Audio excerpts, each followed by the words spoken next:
Hello friends, Archana glamour ಗೈಡ್ಗೆ ಎಲ್ರಿಗೂ ಕೂಡ ಸ್ವಾಗತ. ಇವತ್ತು ನಾನು ನಮ್ಮ ಚರ್ಮ ಕಾಂತಿಯುತವಾಗಿರಬೇಕು ಅಂತಿದ್ರೆ ಯಾವ ರೀತಿಯ ಫ್ರೂಟ್ಸನ್ನು ತಿನ್ನಬೇಕು, ಏನು ತಿನ್ನಬೇಕು ಅನ್ನೋದನ್ನು ಈ ವಿಡಿಯೋದಲ್ಲಿ ತಿಳಿಸಿಕೊಡ್ತಾ ಇದ್ದೇನೆ. ಯಾಕೆಂದರೆ ನಾವು ಫೇಶಿಯಲ್ ಮಾಡ್ತೇವೆ, ಮುಖಕ್ಕೆ ಏನೇನೋ ಹಚ್ಚಿಕೊಳ್ತೇವೆ, ಏನೇನೋ ಕ್ರೀಮನ್ನು ಬಳಸ್ತೇವೆ.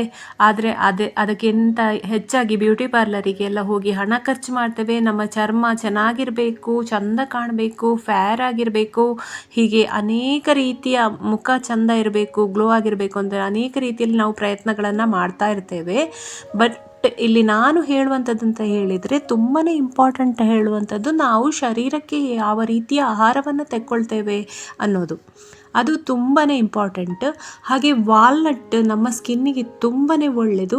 ನೀವು ಡೈಲಿ 1-2 ವಾಲ್ನಟ್ ತಿಂತಾ ಹೋಗಿ, ನಿಮ್ಮ ಚರ್ಮದ ಕಾಂತಿ ತುಂಬಾ ಹೆಚ್ಚುತ್ತೆ. ಹಾಗೆ ಮನೆಯಲ್ಲಿರೋ ಮಾಡಿದಂತಹ ಬ್ಯಾಲೆನ್ಸ್ಡ್ ಫುಡ್ ಇರ್ಬೋದು, ನ್ಯೂಟ್ರಿಷಿಯಸ್ ಫುಡ್ ಇರ್ಬೋದು, ಅಂಥ ಫುಡ್ಡನ್ನು ತಿಂತಾ ಹೋಗಿ ದಿನ 1 ವಾರದಲ್ಲಿ ನಿಮಗೆ ಗೊತ್ತಾಗುತ್ತೆ ನಿಮ್ಮ ಸ್ಕಿನ್ ತುಂಬಾ ಗ್ಲೋ ಆಗಿರ್ತದೆ. ಕಳೆಗುಂದಿದ ಚರ್ಮ ಕಾಂತಿಯುತವಾಗಿ ಕಂಗೊಳಿಸಲಿಕ್ಕೆ ಸ್ಟಾರ್ಟ್ ಆಗ್ತದೆ. ಸೊ ನೀವು ಬೆಳಗ್ಗಿನ ಹೊತ್ತು ಹಸಿ ತರಕಾರಿಯಿಂದ ಮಾಡಿದ ಜ್ಯೂಸನ್ನು ಕುಡಿಯಿರಿ. ಹಾಗೆಯೇ ಈ ನಟ್ಸ್ ಸೀಡ್ಸ್ ಎಲ್ಲ ಬರುತ್ತಲ್ಲ, ಅದು ತುಂಬಾ ಒಳ್ಳೆಯದು. ಈ ವಾಟರ್ ಮೆಲನ್ ಸೀಡ್ಸ್ ಇರ್ಬೋದು, ಅಥವಾ ಬೇರೆ ಪಂಪ್ಕಿನ್ ಸೀಡ್ಸ್ ಇರ್ಬೋದು, ಸೂರ್ಯಕಾಂತಿ ಬೀಜ, ಆ ಥರ ಬೀಜಗಳನ್ನೆಲ್ಲ ನಾವು ಡೈಲಿ ನಮ್ಮ ಫುಡ್ಡಲ್ಲಿ ಇನ್ಕ್ಲೂಡ್ ಮಾಡೋದ್ರಿಂದ ಚರ್ಮದ ಒಂದು ಕಾಂತಿಗೆ ಅದು ತುಂಬಾ ಕೆಲಸ ಮಾಡ್ತದೆ. ಹಾಗೆ ನ್ಯೂಟ್ರಿಯೆಂಟ್ಸ್ ಅದರಲ್ಲಿ ತುಂಬಾ ಇದೆ. ಹಾಗೆ ಆರೋಗ್ಯಕ್ಕೆ ಕೂಡ ತುಂಬಾ ಒಳ್ಳೆಯದು.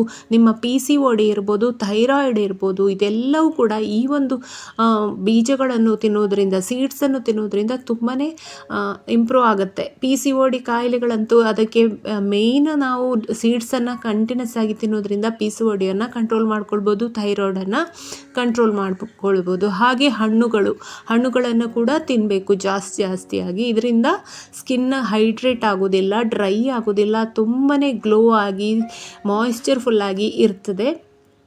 ಖಂಡಿತ ನೀವು 1 ವಾರ ಈ ಥರ ಫುಡ್ಡನ್ನು ನಾವು ಏನೂ ತಿನ್ನೋದಿಲ್ಲ, ಜಸ್ಟ್ ಕಾರ್ಬ್ ಮಾತ್ರ ತಿಂತೇವೆ, ಇಷ್ಟು ಅನ್ನ ಊಟ ಮಾಡ್ತೇವೆ, ಮತ್ತು ಬ್ಯೂಟಿ ಪಾರ್ಲರಿಗೆ ಹೋಗಿ ಏನೋ ಮೇಕಪ್ಪು ಅದು ಇದು ಅಂತ ಹೇಳಿ ಮಾಡ್ತೇವೆ.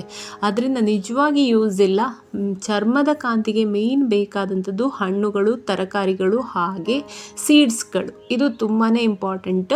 ಡೈಲಿ ಯಾವುದಾದ್ರೂ 1-2 ಫ್ರೂಟ್ಸನ್ನು ತಿನ್ನಿ. ಹಾಗೆ ತರಕಾರಿ ಜ್ಯೂಸ್ಗಳನ್ನು ಕುಡೀರಿ. ಬೀಟ್ರೂಟ್ ಜ್ಯೂಸ್ ಇರ್ಬೋದು, ಕ್ಯಾರೆಟ್ ಜ್ಯೂಸ್, ಇದು ತುಂಬಾ ಸ್ಕಿನ್ನಿಗೆ ಒಳ್ಳೆಯದು. ಹಾಗೆ ABC ಜ್ಯೂಸ್ ಅಂತ ಹೇಳ್ತೇವೆ, ಕ್ಯಾರೆಟ್, ಆ್ಯಪಲ್ ಮತ್ತು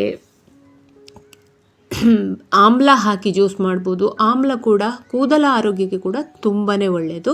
ಸೊ ನಮ್ಮ ಚರ್ಮ ಕಾಂತಿಯುತವಾಗಿರಬೇಕಾದ್ರೆ ಬರೇ ಮೇಕಪ್ ಹಚ್ಚಿದರೆ ಸಾಲದು, ಬರೇ ಮುಖಕ್ಕೆ ಏನಾದರೂ ಹಚ್ಚಿದರೆ ಸಾಲದು, ಶರೀರದ ಒಳಗೆ ನಾವು ತಿನ್ನುವ ಆಹಾರ ಕೂಡ ಈ ರೀತಿ ಇರಬೇಕು ಅನ್ನೋದನ್ನು ತಿಳಿಸೋದೇ ಇವತ್ತಿನ ವಿಡಿಯೋದ ಉದ್ದೇಶವಾಗಿತ್ತು. ನಿಮಗೆ ಈ ವಿಡಿಯೋ ಇಷ್ಟ ಆದರೆ ಖಂಡಿತ ಲೈಕ್ ಮಾಡಿ. ಹಾಗೆಯೇ ಚಾನಲನ್ನು ನೀವು ಫಸ್ಟ್ ಟೈಮ್ ನೋಡೋದಂತಾದರೆ ಖಂಡಿತ ಸಬ್ಸ್ಕ್ರೈಬ್ ಆಗೋದನ್ನು ಮರಿಬೇಡಿ. ಹೀಗೆಯೇ ಬೇರೆ ಸ್ಕಿನ್ ಕೇರ್ ಟಿಪ್ಸ್ ಜೊತೆ, ಹೇರ್ ಕೇರ್ ಟಿಪ್ಸ್ ಜೊತೆ ನಾನು ಮತ್ತೆ ಬರ್ತೇನೆ. ಅಲ್ಲಿಯವರೆಗೆ ನಮಸ್ಕಾರ, bye. Take care. Thank you.